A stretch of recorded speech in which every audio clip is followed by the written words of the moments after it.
So good morning, everybody, and good morning to my brother here, Ricardo.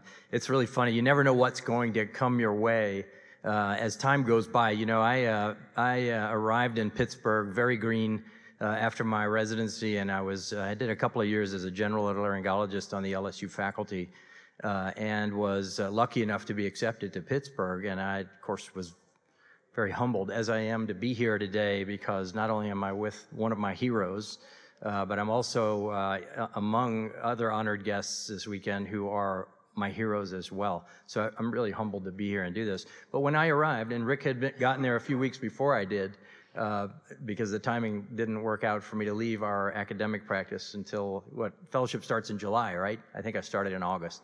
So I met him with his characteristic smile and his unbelievable sense of humor, and he gave me the walkthrough, showed me where everything is, the locker room, the surgery department, the cafeteria, the fellows room, where one of his hobbies was to teach all the fellows how to curse in Spanish, and taught, it's an awesome hobby, and more importantly, to be an inspiration for me, because he knew from his excellent training in Puerto Rico how to think about problems and to tackle them in ways that you could actually come up with solutions, and then how to disseminate that information and publish that information.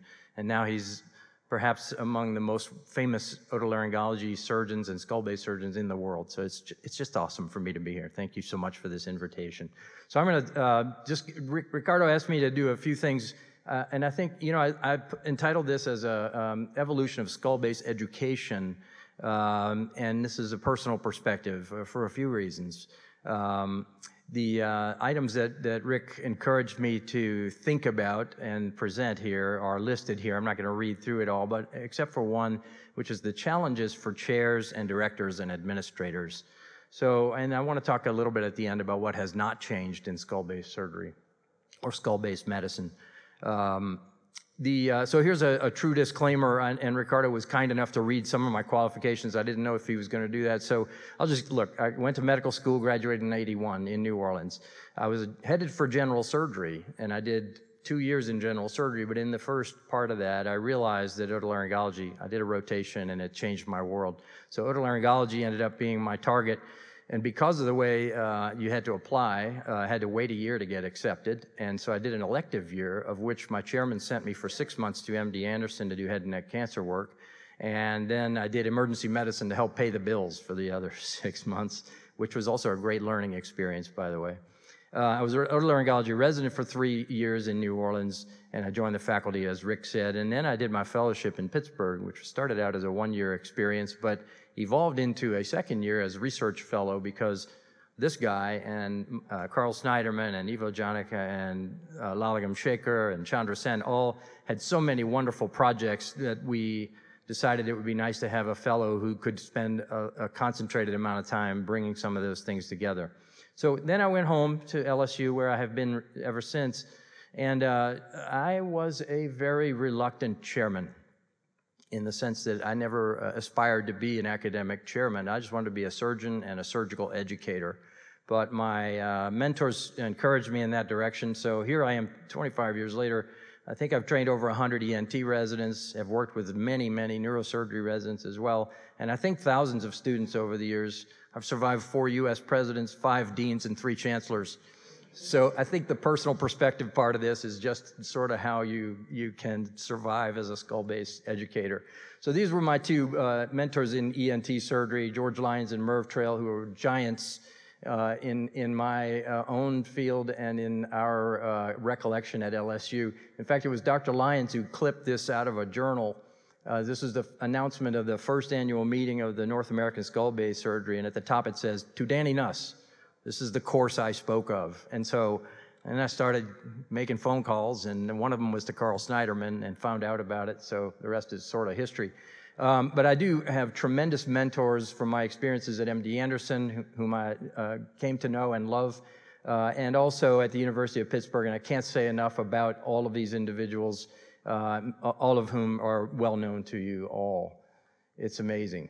And so with that, I do want to give a shout out to my colleagues at LSU. This includes mostly ENT faculty here, but also some of our other skull-based team members from neurosurgery and from other disciplines.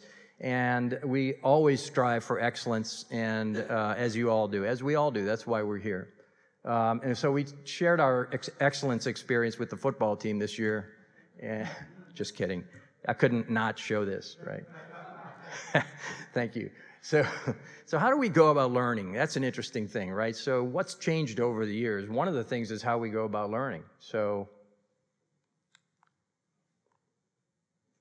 we go to the classroom, right? And the historic way of learning is you have a teacher and you have students who come prepared and they learn from each other and with each other, and that's one way of doing it. We go to the library, and I spent countless hours in libraries, both at LSU and MD Anderson and at University of Pittsburgh and since. And books were the big deal, books and journals, right? We thought we were really cool because at the time we were fellows together, out came the option of doing a computer search. So a literature search in those days was you could get the computer to spit out a number of things that you could use as references, but you see the handwriting on these and the number of papers, and the one on the left shows the dots along the margins. You know, that was to help the printer crank the paper drag the paper through the printer. So I don't know how I still have these, but I took a picture of them just for fun. A literature search back then was literally a search. Like you were walking through the library to get your books. But nowadays we can do all of this with technology that fits in our pockets. You know, whether it's your laptop or your tablet or your smartphone. It's amazing how much access we have to information, and you heard elegantly this morning about how much information there is to know. And then how else do we learn? We spend time in anatomy lab as medical students, we spend time in the dissection lab as residents, and we spend, in my case, I was very fortunate to spend some time in courses at the Mary, which when I was a fellow, I became aware of this. The Mary is in Memphis, and Dr. John Robertson and Dr. Al Roten were instrumental in promoting courses in microsurgical dissection for the skull base for quite a number of years in Memphis. And these courses attracted hundreds of aspiring young skull base surgeons and emphasized the interdisciplinary collaboration that is such an inherent part of the fabric of this organization, as exemplified by Dr. Corral here. And so Dr. Robertson and Dr. Roten envisioned that course, and it became quite as you all know, a wonderful continuing event year to year.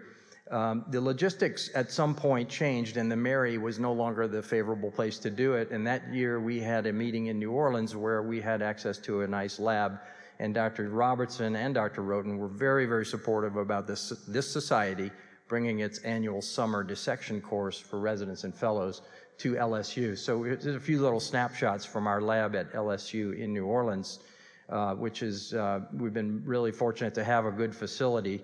And I don't know how to activate that video from here. Can we, there we go.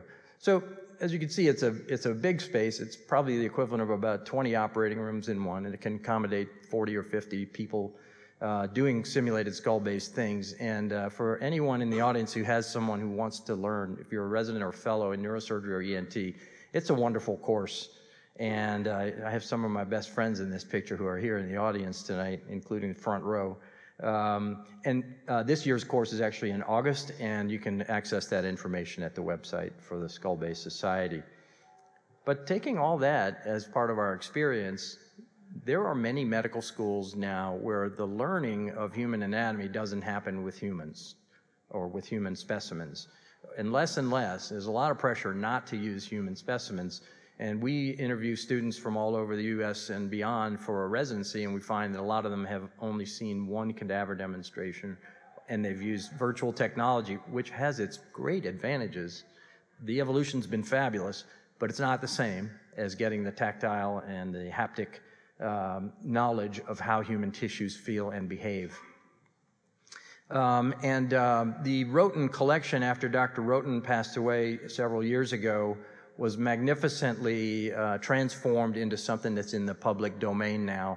And at the bottom is an acknowledgement for Dr. John Robertson, Dr. Jeff Sorensen, Dr. Juan Carlos Fernandez Miranda, and others who transitioned the great body of work of Dr. Roten and his lab members into something that almost everybody can access. You can get it on iTunes U, for example. So this is really, this sort of is a wonderful example of how we as surgical educators should pay it forward. A few other questions. How do we go about communicating our learning and sharing information and keeping records and producing scholarly work, and how do we keep track of our learning and progress? Well, back in the day, you would type it up. You would write it out or type it up, and then somebody would put it on a word processor or typewriter and make a manuscript, and then you'd go through and write over the manuscript until you got it to where you liked it. We needed photo documentation, so we used to lug around. This was my briefcase, and I used to lug around this briefcase at every hospital and into the operating room every time I went, and it had all the essential ingredients. So you'd have your surgical loops in a wooden box, had your camera with a ring flash so you could get deep, good depth of field, and it had some batteries, and it had some slide film, and always pictures of family, because we spent so much time in the operating room in those days that you had to remember your family along the way.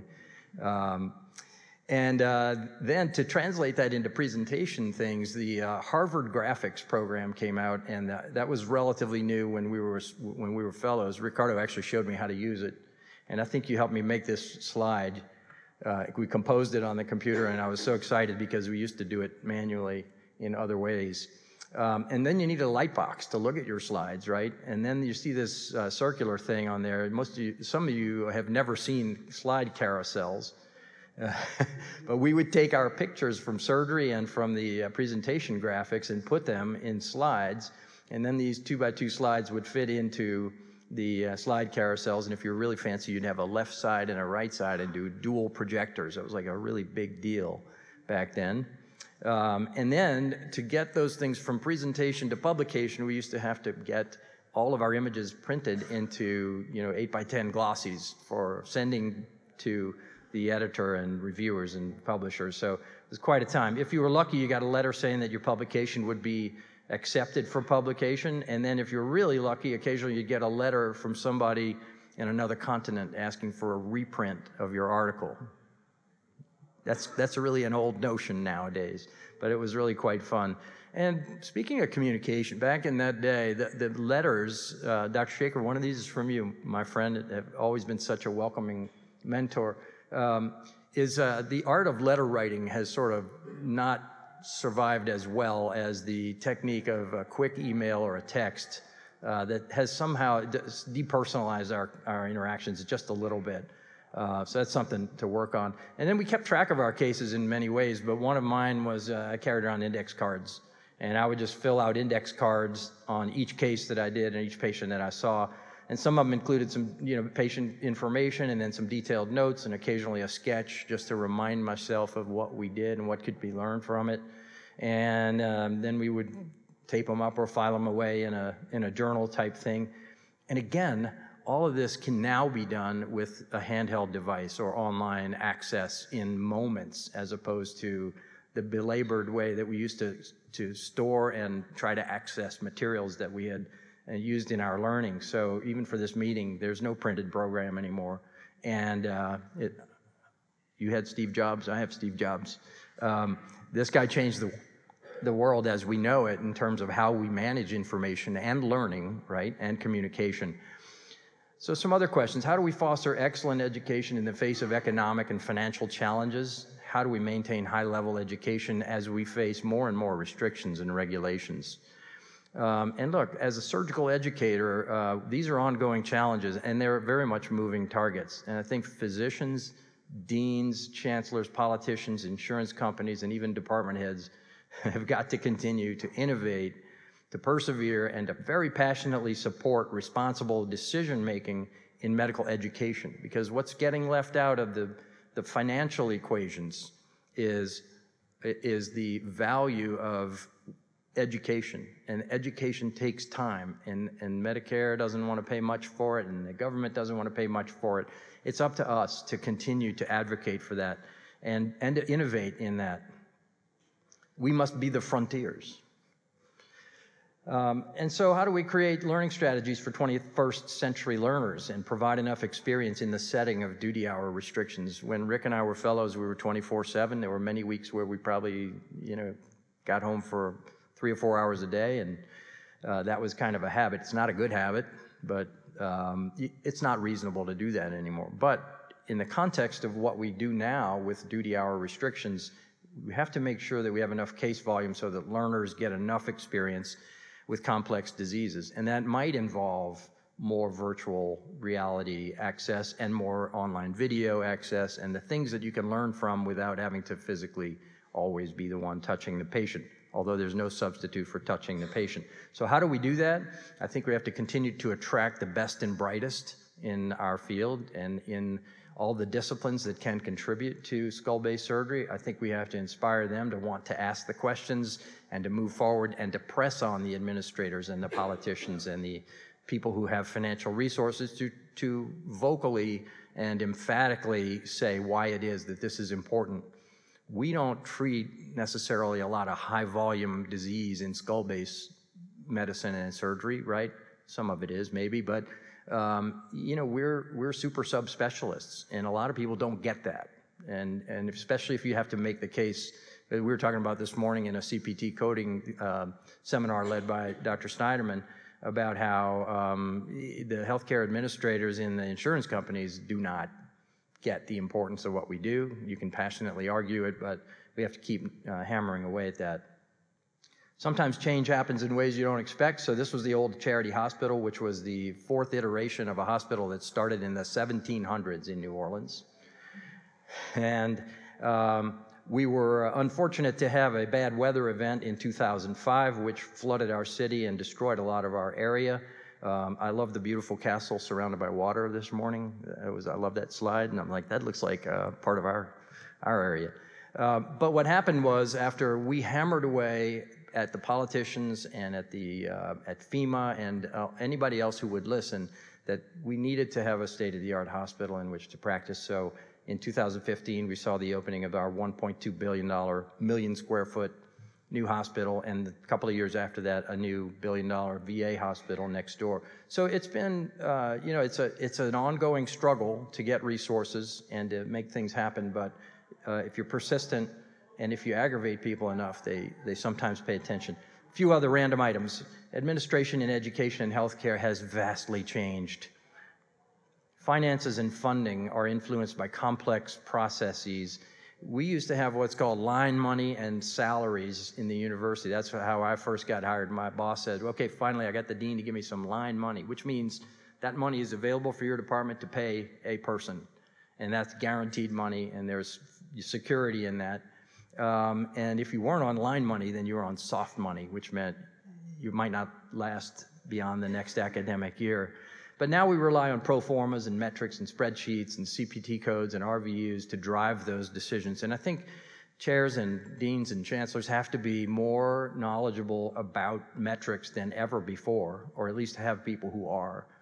And in academic centers, financially successful departments have to subsidize the less successful ones. That's a reality. I mean, that's sort of what the U.S. government is facing right now about, we have to pay for things for those people who need things and can't pay for themselves. And you have to figure out where that line gets to be drawn. And I'm not here to talk politics today, but in medicine, we have to make sure that at least we provide for everybody who needs things that we can supply. Politics often complicate matters, especially in public institutions, and physicians must develop skill sets that were previously not needed in medicine. And speaking of that, I want to just give a recognition to my ENT mentor in Pittsburgh, Dr. Ivo Janica, who co-founded the Center for Skull-Base Surgery with Professor Shaker here. And Ivo was an interesting man, perhaps one of the most interesting people I've ever met, and I think Ricardo and I have reflected on this a number of times. Ivo had a poster of the Milky Way galaxy in his office with a caption and a line that said, "You are here." And I asked him about it. He says, well, think about your perspective in the world and in the universe. He says, we're not that important, and it's about the legacy, which I'm so glad was brought up earlier. And so Ivo was just a tremendous man. He became a professor at Pittsburgh and then was a professor at Harvard, and then became internationally busy in developing hospital systems. He went to get an MBA and then a PhD in systems science, which is thinking about administrative and political and societal issues on a massive global scale. It's just, if you talk to him about this, it's extraordinary. So I can't thank him enough. And now I want to thank my friend Ricardo, professor in otolaryngology and neurosurgery at The Ohio State. And as you all probably know, Rick got his medical training at Puerto Rico in the School of Medicine, and then his residency there in San Juan, and did his fellowship in head and neck surgery, which is when I was blessed to meet my new friend. And then he served active duty in the United States Air Force. He has an astounding record of accomplishments, masterful clinician, a surgical educator, an innovator, a vast body of scientific and scholarly work. He's been a driver of the evolution of modern skull-based surgery and an icon of otolaryngology and neurosurgery, and none of that's any stretch of the imagination. It's all absolutely true, and he is my excellent friend of a lifetime, and I am happy to call you my brother. Just a last couple of personal notes. In the last 8 weeks, I have had the experience of being with two loved ones who were in hospice care, and both of whom passed away. And this is the MRI of my father-in-law, who died 2 weeks ago. And, you know, this is a cavernous sinus meningioma, we think. He didn't want to have a surgery. And he also was diagnosed with Alzheimer's disease around the same time, because many of his symptoms were really not related to this tumor that you see here. And after a 5 or 6 year course of dealing with that, he expired. And, you know, I don't know, you know, we all have tragedies in our lives. It had not been my experience to have to be physically with a dying person who was in my heart, not just my patient who was, you know, our hearts are in it, but when it's somebody who's emotionally connected to you, you really, it drives it home. You appreciate people who walk in and have some compassion and have some real practical sense of what can and should be done and what shouldn't be done. And so part of the message that I will give to you is there's profound importance in what we do. A little bit of this is echoing the message of Dr. Roten. The preparation, the study, the practice, the innovation, commitment that we devote are all essential elements. We have both a privilege and a responsibility to do it as well as we possibly can. We, meaning we as students, and I consider myself a permanent student, we as teachers, we as researchers and innovators, we as surgeons, and we as doctors who care and who have compassion, we must be the frontier and keep pushing forward. I am blessed to have been here today. I'm really grateful, Rick, and thank you so much for the privilege. Good day.